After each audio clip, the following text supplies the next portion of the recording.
Okay, Assalamualaikum warahmatullahi wabarakatuh. Okay, bersama saya Cikgu Fazli, saya akan tunjukkan bagaimana nak menyelesaikan persamaan kuadratik menggunakan pakai kalkulator. Okay, seperti mana contoh yang diberi dalam soalan. Tadi ada 4 soalan, saya dah tunjukkan contoh bagaimana mengira menggunakan kaedah pemfaktoran. Yang itu boleh rujuk balik bab 2 form 2 ataupun tingkatan 2 kaedah pendaraban silang. Kalau siapa yang masih ingat yang kita pakai kaedah X, itu cara pemfaktoran. Tetapi untuk menyelesaikan persamaan kuadratik, kita boleh selesaikan menggunakan kalkulator. Okey, pertama sekali pastikan anda tahu bagaimana nak menggunakan kalkulator tu. Cara-cara dia ikut step saya ni, tekan mode sehingga keluar paparan EQN. Okey, selepas itu tekan pilihan nombor 1. Dia akan keluar perkataan unknown. Okey, yang ini yang paling penting. Ada anak panah ke kanan, tekan anak panah ke kanan. Dia akan keluar perkataan degree. Setelah keluar perkataan degree itu bermakna kuasa 2. Dalam fungsi kuadratik dia ada kuasa 2. Jadi kita ambil pilihan kuasa 2. Kita ambil pilihan nombor 2, tekan nombor 2. Okey, bila pilih nombor 2, dalam kalkulator tu dia akan tanya A. Ingat balik pembelajaran sebelum ini, siapa A, siapa B, siapa C. Ini ialah nilai bagi A, ini ialah nilai bagi B, ini ialah nilai bagi C. Di mana A ialah nombor 1. Jadi masukkan 1, tekan sama dengan, dia akan tanya B. B masukkan nilai negatif 2. Jadi negatif 2, tekan sama dengan sekali lagi, masukkan nilai C. C di mana C ialah negatif 8. Okey, masukkan nilai negatif 8, tekan sama dengan. Terus dapat jawapan di mana X yang pertama kita akan dapat 4. Kita tulis dekat tepi dulu. Jangan terus tulis cara penyelesaian Tulis dekat tepi dahulu. Tekan sekali lagi sama dengan, kita akan dapat X yang kedua bersamaan dengan negatif 2. Jadi, bagaimana daripada jawapan ini kita nak tukarkan dalam bentuk pemfaktoran?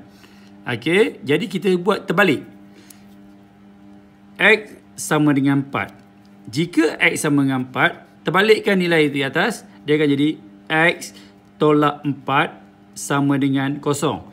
Di mana positif bawa ke hadapan, dia akan jadi negatif. X yang 4 ni saya bawakan ke depan, kita akan jadi negatif 4. X tolak 4 sama dengan 0, X sama dengan 4. Situasi yang sama juga untuk jawapan kedua, di mana X sama dengan negatif 2. Oleh itu, terbalikkan negatif bawa ke hadapan, dia akan jadi positif. X tambah 2 sama dengan 0.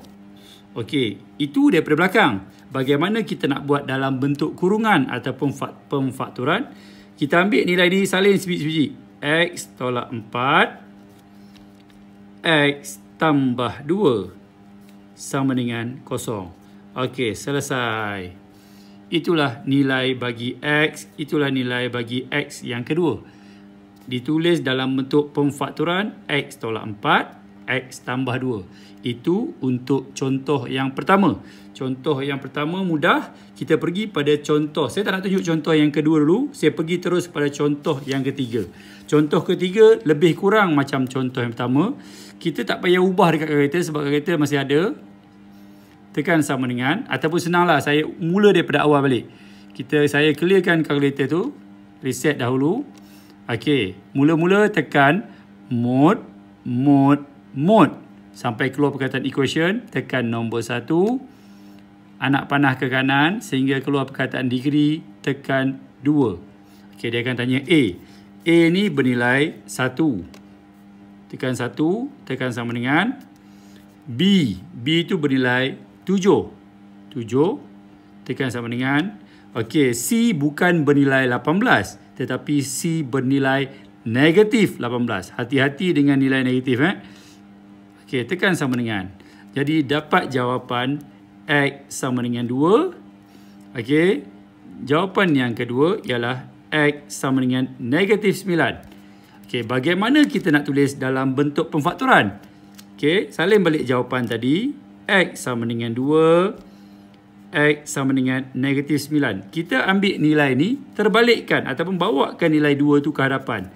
Ini positif. Bila bawa ke hadapan, dia akan jadi negatif. Oleh itu, X tolak 2 sama dengan 0. Yang ini pula, X. Ini negatif kan? Negatif bawa di hadapan, dia akan jadi positif. X tambah 9 sama dengan 0. Penulisan dalam bentuk pemfaktoran. Salin balik. X tolak 2. X tambah 9 sama dengan 0. Okey, selesai contoh 1. Selesai contoh 3. Ini bagi soalan yang mudah. Okey, kita pergi pada yang sukar sedikit. Saya tunjukkan contoh yang kedua. Okey, contoh yang kedua. Okey. Kembali kepada yang asal, tekan sama dengan sahaja, tak payah ubah kalkulator anda. Dia akan keluar perkataan A. Okey, A dia bernilai bukan lagi nombor 1.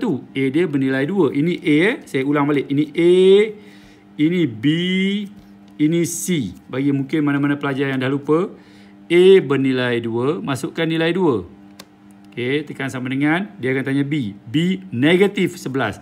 Diingatkan sekali lagi, hati-hati dengan nilai negatif. Negatif 11, tekan sama dengan negatif 6. Sama dengan lagi. Oleh itu, X sama dengan 6. Itu X yang pertama. X yang kedua. Ini yang jadi masalah pada pelajar-pelajar. Dia ada 0.5. Jadi, jangan biarkan dalam bentuk perpuluhan. Biarkan dia dalam bentuk pecahan. Tekan A, B, C. Okey, dia akan jadi negatif 1/2. Jadi, X yang kedua, kita salin dulu kat tepi. Jangan buat cara lagi. Salin kat tepi dulu. Negatif 1/2. Seperti mana tadi, kita buat jawapan dahulu baru kita naik ke atas. Okey, X yang pertama ialah 6. X yang kedua ialah negatif 1/2. Okey, jadi yang ini mudah. Yang ini seperti mana yang tadi. Bawa ke hadapan. X tolak 6 sama dengan 0. Kenapa tolak? Sebab ini positif. Bawa ke hadapan, dia akan jadi negatif. Okey, jadi yang ini masalahnya. Okey, kalau kita bawa ke hadapan, dia akan jadi macam mana? Okey, jadi yang ni bukan seperti yang ni. Nombor 2 kita bawa ke hadapan. Di mana ini adalah operasi bahagi. Bawa ke hadapan, dia akan jadi darab. 2 bawa ke hadapan, dia akan jadi 2X. Okey. Negatif 1 betul yang tinggal. Negatif 1 bawa ke hadapan, dia akan jadi positif 1 sama dengan 0.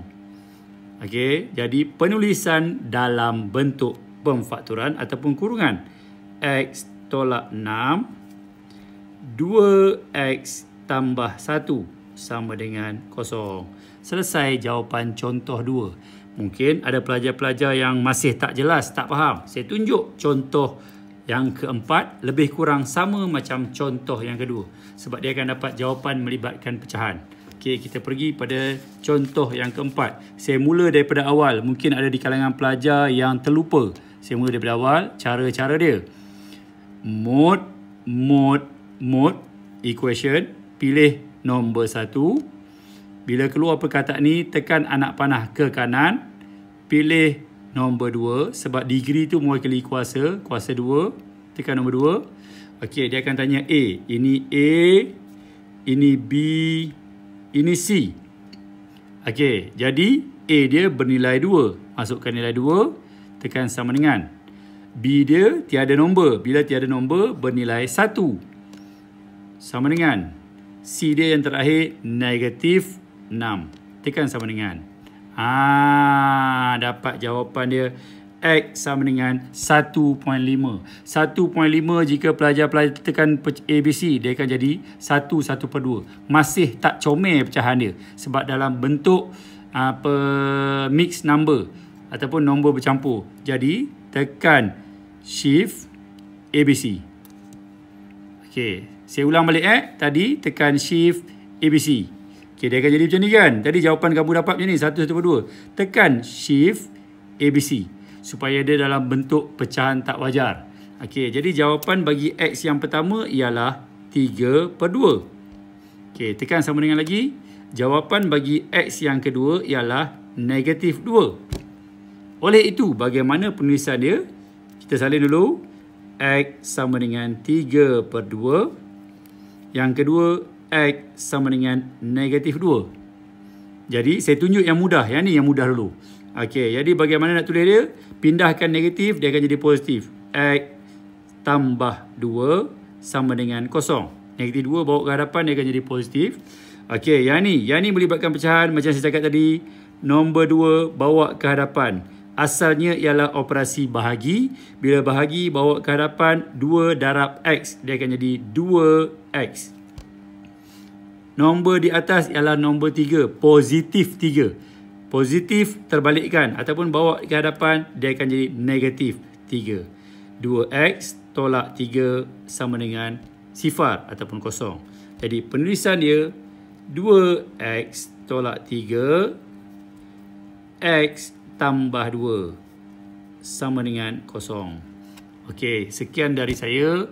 Itulah cara-cara mengenal pasti punca ataupun mengenal pasti X bagi fungsi kuadratik. Sekian. Assalamualaikum warahmatullahi wabarakatuh. Semoga video ini dapat membantu anda semua. Semoga berjaya.